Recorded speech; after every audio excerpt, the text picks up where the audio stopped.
friends, sa mga nagtatanong, lalong-lalo na sa baguhan, bakit nga ba bumababa ang ating performance sa ating professional dashboard? Ano nga ba ang dahilan? Bibigyan ko po kayo ng senaryo. Ganito po siya.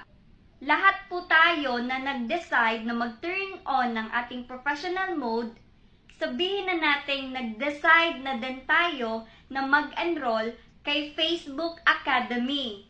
So tayo ngayon magiging estudyante. At bilang estudyante, obligasyon po nating sumunod sa policy, guidelines, rules dito sa Facebook Academy. Bilang estudyante, responsibilidad po nating pumasok araw-araw sa ating online class. O diba? Sino naman yung teacher natin? Nahulaan mo ba? Yes, si Meta. Si Meta ngayon yung teacher natin na magbibigay ng grade, yung mag-i-evaluate sa performance natin. So pag may absent tayo sa klase, matik minus points. At may assignment din tayo dito araw-araw. Ano yun? Yun po yung pagpo-post ng videos natin. So pag hindi tayo nakapag-submit ng assignment, minus points. Dapat din sumali tayo sa mga activities. Ano-ano mga activities ba? Yung pakikipag-engage. Siyempre, kung maganda yung performance natin, pumapasok tayo araw-araw, nagsasubmit ng assignment natin, so may reward tayo.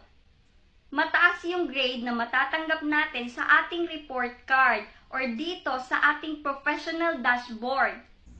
Etong professional dashboard po natin ay para lang ding report card natin sa school. May evaluation every quarter. So for example, sa first quarter, consistent yung effort mo, expected na makikita mo sa report card mo matataas na grades. So sabihin na natin tinamad ka pagka second quarter, so expected na bababa yung grades mo. Same po dito sa ating professional dashboard, may nakalagay last 28 days na performance natin. For example, last or previous 28 days mo na pagre-reels, wala kang palya, everyday may pinopost ka, nag-e-engage ka everyday, may bagong nadadagnag na followers. So expected na yung makikita natin sa performance natin mataas.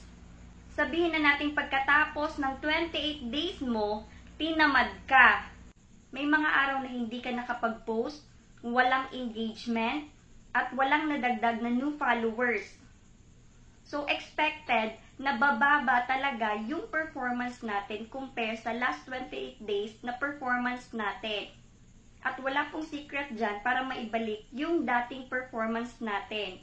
Kundi, ibalik yung consistent na effort natin nung last 28 days para maibalik din yung good performance natin.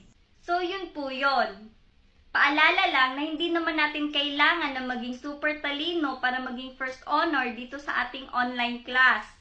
Dapat lang na maging masipag at marunong sumunod sa policy ni Meta para consistent, good standing tayo. Kaya kung may violation po tayong nagawa, wag na po tayong magtaka kung bakit bumaba yung performance natin. So maging mabait at masunurin po tayong estudyante para goods tayo kay Meta.